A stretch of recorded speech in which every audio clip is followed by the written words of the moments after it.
ऐसा क्यों होता है कि कोई फील्ड इतना ऊपर जाकर भी नीचे आ सकता है? हाँ, ये समझना जरूरी है। तो चलिए शुरू करते हैं सुश्रुत काल से। स्रोत बिल्कुल साफ कहते हैं कि ये वो समय था जब इंडियन सर्जरी दुनिया में मतलब सबसे आगे थी। सही बात है। उस वक्त दुनिया में कहीं और इस लेवल की स्किल सर्जरी की थी ही नहीं।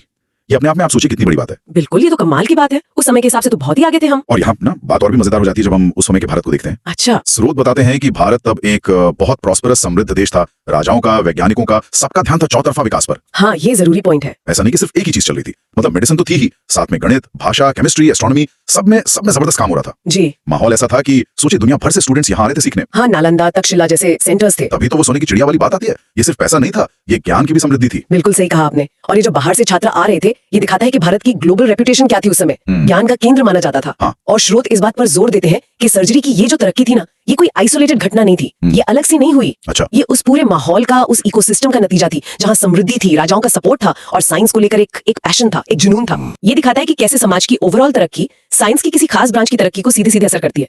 जैसे अच्छी जमीन हो तो फसल अच्छी होती है। हाँ, ये कनेक्शन समझना बहुत जरूरी है कि वो अकेली चीज नहीं थी। जी बिल्कुल। लेकिन फिर कहानी में एक मोड़ आता है। स्रोत इशारा करते हैं कि आचार्य सुश्रुत के बाद जो लोग आए, उनमें शायद वो पहले जैसी लगन नहीं रही, या शायद उतना हार्ड वर्क करने का जज्बा नहीं रहा जो इस ज्ञान को और आगे ले जाने के लिए चाहिए था। हाँ, स्रोत यही कहते हैं। पर ये बात थोड़ी अधूरी सी लगती है ना। मतलब सिर्फ ये कह देना कि कोशिश कम हो गई। क्या स्रोत कुछ और बताते हैं कि क्यों कम हुई कोशिश? कोई भारी वजह या कुछ अंदरूनी बात थी? देखिए, आपका सवाल बहुत वाजिब है। स्रोत सीधे सीधे कारणों की पूरी लिस्ट तो नहीं देते इस हिस्से में, कम से कम। अच्छा। लेकिन वो ये जरूर कहते हैं कि प्रगति रुकी और फिर धीरे धीरे, स्रोत में शब्द है शनह शनह। शनह शनह। हाँ, मतलब आहिस्ता आहिस्ता ये फील्ड नीचे की ओर गया। ये शब्द बहुत महत्वपूर्ण है क्योंकि ये बताता है कि गिरावट अचानक नहीं हुई, एक प्रोसेस था। हाँ, धीरे धीरे। स्रोत ये भी मानते हैं कि इसके कुछ कारण थे जिनका जिक्र वो डिटेल में नहीं करते। अब यहीं पर हमें थोड़ा सोचना पड़ता है, विश्लेषण करना पड़ता है। अगर हम बड़ी पिक्चर देखें तो किसी भी ज्ञान की परंपरा को जिंदा रखने और आगे बढ़ाने के लिए लगातार मेहनत और कई पीढ़ियों तक एक तरह का डेडिकेशन चाहिए होता है। सही बात है। तो हो सकता है जैसा आप कह रहे हैं कि सफलता के बाद एक तरह की कॉम्प्लेसेंसी आ गई हो, आत्मसंतुष्टि। हाँ, ये हो सकता है। या शायद समाज की जरूरतें बदल गई, प्राथमिकताएं बदल गई, जिससे सर्जरी पे फोकस कम हो गया। या फिर वो सपोर्ट सिस्टम